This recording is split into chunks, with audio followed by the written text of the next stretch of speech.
Spotify goes public, why no one's laughing at Elon Musk's April Fool joke, and why boycotting big tech is just not possible. All of that and more with your Tech News Today, brought to you by HelloFresh.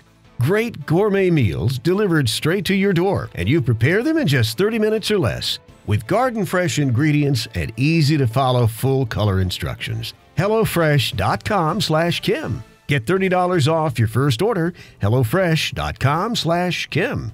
Well, today is the day for Spotify. Spotify is going public, and probably at the worst possible time for tech stocks. Because Amazon, Facebook, Apple, and all the other big tech firms have all been dragged down with the market over the past few weeks. Amazon getting caught up in President Donald Trump's crossfire, and Apple's relatively poor iPhone performance. So what will the day look like? Well, Spotify's first day on the New York Stock Exchange, there's no question, it's going to be volatile. Major investors are spooked with big tech right now. And when Spotify's stock starts trading, it's going to be very turbulent. Speaking of public companies, Elon Musk has been shown the hard way that joking about bankruptcy is no laughing matter. Tesla's stock has been taking a beating on reports that Tesla is not going to meet its first quarter Model 3 production goals. And so the word on the street is that Elon Musk himself will take over the oversight of Model 3 production. Of course, all this follows a full week of bad news for Tesla, including a big recall of the Model S cars and an investigation into another fatal autopilot car-related accident, this time in California. Just before a fatal accident there, the driver turned Tesla's autopilot on. And then there was the bad April Fool's joke on Sunday. For some reason, Musk decided to make fun of all of Tesla's troubles, and he tweeted out an April Fool's joke. The Tesla had suddenly gone, this is the quote, completely and totally bankrupt, despite all the best efforts to raise money, including a last-ditch mass sale of Easter eggs. No one was laughing. And no one really knows what to do with Facebook's CEO Mark Zuckerberg, who for some reason has decided to pick a fight with Apple's CEO Tim Cook.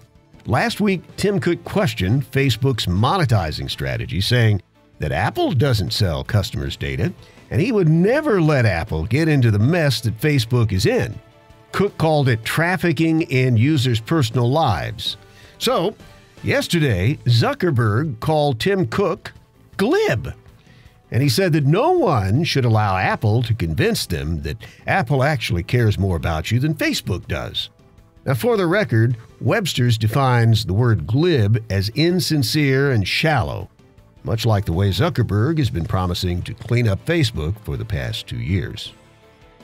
And if you're getting fed up with social media and big tech, perhaps your ears might perk up when you hear somebody calling to boycott all of the big social media giants, all of big tech, Google, Amazon, you name it. In fact, you may even be asking yourselves, why hasn't it been done already? The answer to the question is that you probably can't do it. Here's an example in a story yesterday from the New York Times. It talked about 50 million Facebook users having their private data taken from them. Yet many of those same people who were saying delete Facebook were instantly switching over to Instagram. And guess who owns Instagram? If you don't know, the answer's Facebook. It's exactly the same company. Here's another example pointed out by the New York Times. After Google fired an engineer, James Danmore, for criticizing the company's diversity policy last year, hundreds of people on social media called for a boycott of Google. But in analyzing about 7,000 tweets using the hashtag #BoycottGoogle, 26% of the tweets came from devices using Google's Android software. That's according to Keyhole, a social media research firm. Here's another example from the Times. A Twitter account named Milton Prescott tweeted out on August 8th, Google's firing of James Danmore proves his point completely. I will no longer ever use Google for any services. Hashtag boycott Google. The tweet came from his Android phone. Yet here's another. A woman, a program manager for a life sciences company, said she began boycotting Amazon not too long ago after learning that it offered the National Rifle Association a channel on YouTube. So when she needed laundry detergent, she says she carefully avoided using Amazon and started shopping at a nearby Target.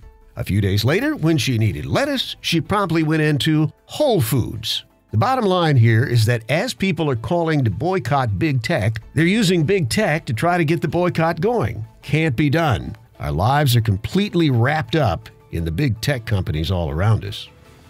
Right now, boycotts aren't going to work unless someone figures out how to call for a boycott, not using the very big tech and social media that they're trying to boycott. And that's your tech news for today, brought to you by HelloFresh. Gourmet meals you prepare in just 30 minutes or less. What are you waiting for? Visit HelloFresh.com/Kim and get $30 off your first order. That's HelloFresh.com/Kim.